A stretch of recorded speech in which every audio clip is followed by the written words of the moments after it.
Okay, scholars, we are looking at comparing fractions still, and for the first time, we're going to put all three strategies that you've learned together in order to compare some fractions.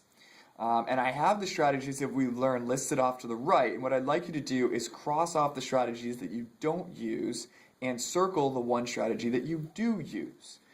So I'm going to show them to you now, and then we're going to use one of these three strategies to compare 5/6 and 3/8.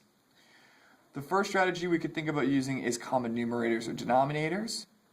Then I'd like you to think about maybe using a benchmark fraction. If that doesn't work, if you can use this, use that. But if that doesn't work, benchmark fractions. And then finally, if neither of these work, we'll always be able to convert them into common denominators. And so that'll be the last option that we think about. So 5/6 versus 3/8. Are there any common numerators or denominators? I don't think there are. Our numerators are 5 and 3. Our denominators are 6 and 8. So we don't have any common numerators or common denominators. You can cross it off like this. Could we use a benchmark fraction?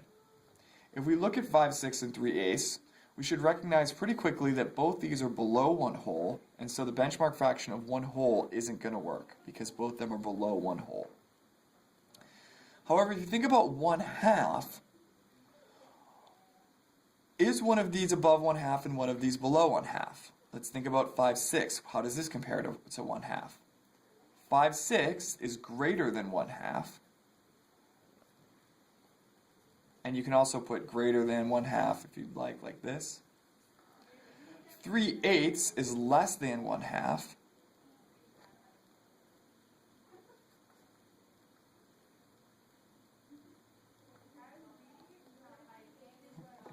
Drew the wrong sign. You can just put less than 1/2, like that if you'd like.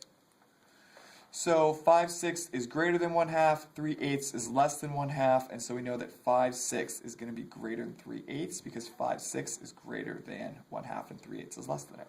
And the method that we used was the 1/2 benchmark. For number 2, we're comparing 7/4 and 10/6. We don't have any common numerators or denominators. We have 7 and 10, and then we have 4 and 6.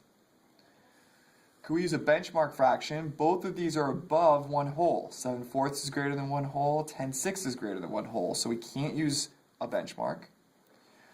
Since they're both above 1 whole, that means they're definitely both above 1/2, so that's going to be no good. Now we're left with our only option of converting these into common denominators. And so we need to think about, well, what can we convert 4ths and 6ths into? I'd like you to think about what could you convert 4ths and 6ths into and come up with that answer and then restart the video. You've restarted the video and you've thought about what you can convert both 4ths and 6ths into, and the answer is 12ths. And so we're going to set up a conversion from 7/4 into 12ths. And 10/6 into 12ths.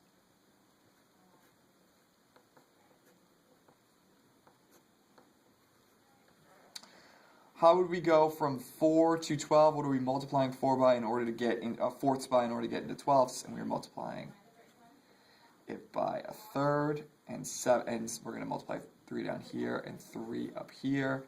7 times 3 is 21, so we have 21/12ths. 10/6, what are we multiplying 6 by in order to get up to 12? So we're multiplying by 1/2. And we are multiplying 10 by 2 in order to get to 20. And 20/12 is the new fraction that we're going to use to compare. 21/12 on 20/12. 21/12 is more. So 7/4 is greater than 10/6. Last one, number 3 at the bottom, 3/12 and 3/15. Can we use common numerators or common denominators? Our denominators are 12 and 15, but our numerators are 3 and 3. So we actually could use this strategy. But it requires us to think about what's greater, a 12th or a 15th? We can compare these two things because we have 3 of something. We have 3/12ths, and we have 3 of something over here. We have 3/15ths. What's more, a 15th or a 12th? A 12th is greater than a 15th, and so 3/12ths is going to be more than 3/15ths. I'd like you to go through this process. This is the one we used. And also we forgot to circle it up here. I'd like you to go through this process for each of the problems on the next page, being sure to cross out the ones that you don't use and circle the one that you do. Once you circle it, you don't have to cross out anything else because you've already chosen which one you're doing. And the order that you're thinking about these in is doing common numerators or denominators, then can you use a benchmark fraction, then finally can you convert quickly into common denominators. Good luck!